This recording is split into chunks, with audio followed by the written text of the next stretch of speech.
As I finished my story, Twilight stared in amazement. I looked at the floor, having all kinds of emotions brewing inside of me. I didn't know what to feel.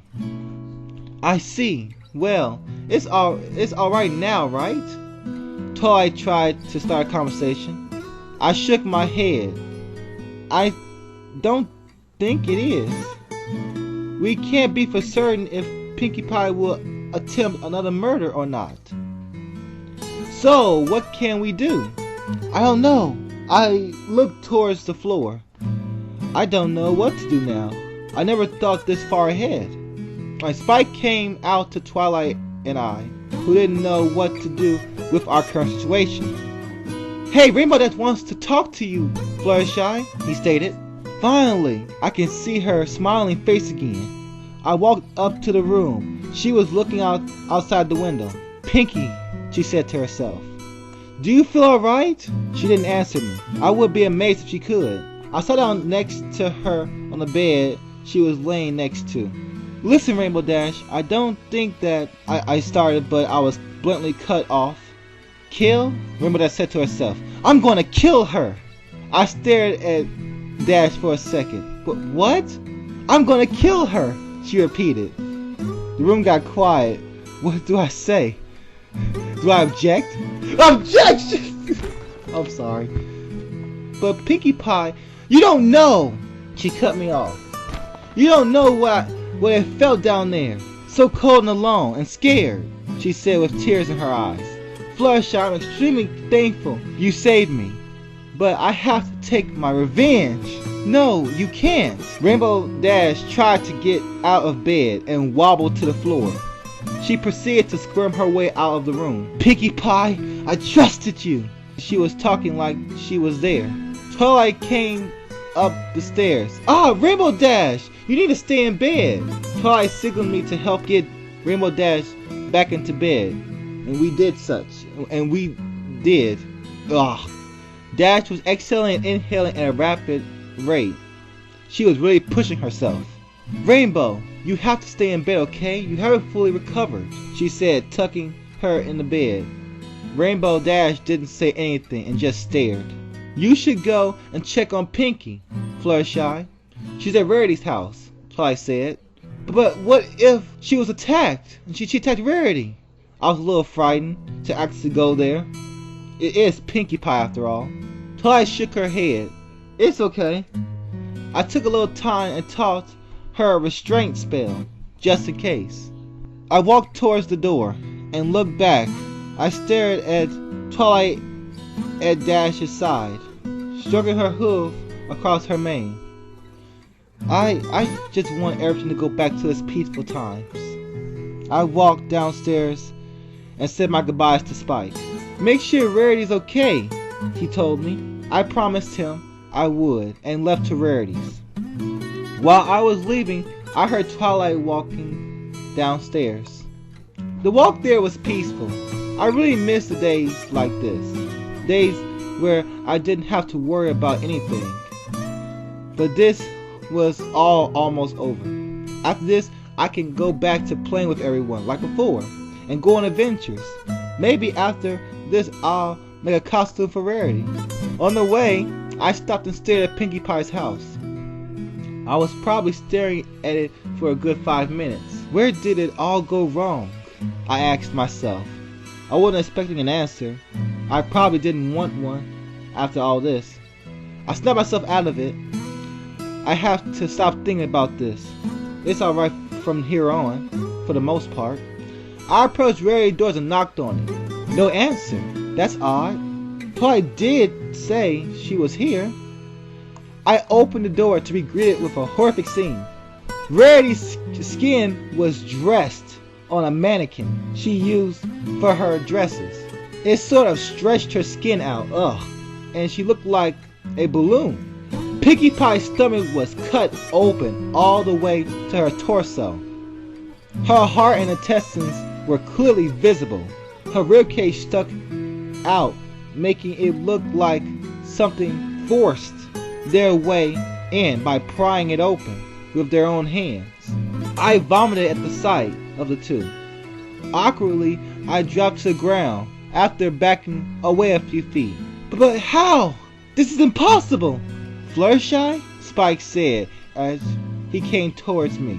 I turned around and stared at Spike in fear and confusion. No! I tried to push Spike back. Huh? What's wrong? Spike said. You like you saw a ghost. Leave now! I screamed. Go! Spike strolled past me. Oh, come on. It can't be that bad. It looked like he caught a glimpse of what happened. He made a face I didn't quite understand, and then a scream. Something I would want to remove from my mind forever. Rarity! He screamed. He tried to run over to her, but I grabbed him before he could enter. He turned and hugged me while crying. I'm sorry. How could this happen? Did Rainbow Dash manage to slip away from Twilight in her room? Did Pinkie do it and then commit suicide? No, she couldn't have done this by herself. I don't know anymore. Someone make it stop! Make it stop! A few hours later, everyone alive was in Twilight's house. And that's when I noticed. Hey, where's Applejack? She left, Twilight said. Where to? She's visiting her family somewhere else. What I would like to do right now, Twilight said. That's when it hit me. It felt like reality came crashing down.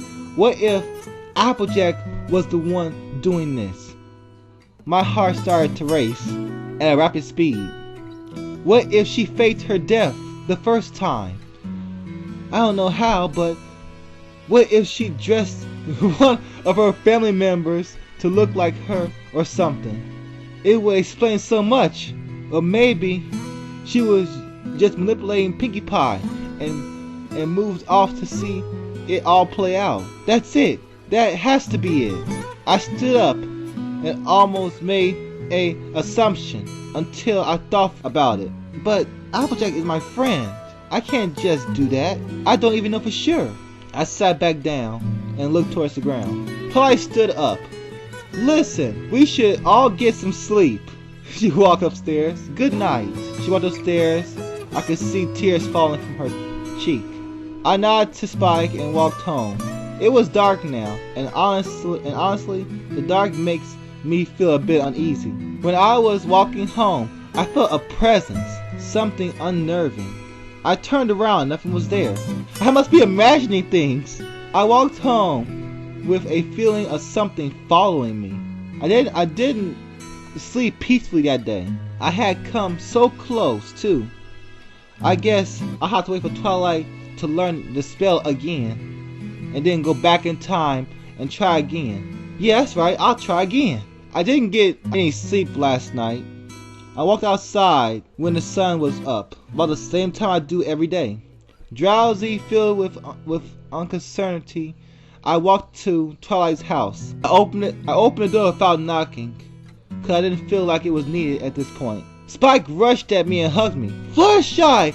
Twilight and Rainbow Dash are missing! My pupils widened in terror. What? They just up and left. I don't know where she is. My world came crashing down. Everything was falling apart. Nothing made sense anymore. Spike, I said. He approached me and hugged my trembling body. I opened my mouth slightly. Spike, I'm scared. I was clearly shaking as I hugged his small body. He was out to get me. I never did anything wrong. Why am I taking this punishment? And Spike tried to rise the conversation as he was holding my shaking body. Fluttershy, we should go look for Twilight. I immediately stopped shaking. Okay, I have to stay calm and think about this. Let's assume Twilight is still alive. And well, where did she go? I was assured the capture would have taken her to a secured place, like the Air-Free Forest. We can start there. But if I think back to the first timeline, she went back to Princess Celestia. I'll rule that out for now, though. She didn't factor in Spike being alive this time around. But Rainbow Dash, I don't know. Maybe they're in the same place. Wait, yeah, that gotta be it. I stood up and tried at full resolve. Spike, let's go. After this, I don't think I'll ever be afraid of anything anymore. Where? Spike looked visibly confused. I pointed to the area 3 forest. I have a strong feeling Twilight is over there. I think we should head there fast. With full determination, I headed towards my enclosed fate. And Spike followed close behind as we made our way through the surprisingly dark forest. As I was walking, I tried to break the scary tension with a conversation with Spike. "Hey Spike, do you?" I looked around desperately and he wasn't there. I backed away into a tree and got startled, so I turned around to see it. Then something hit me upside the head and I blacked out.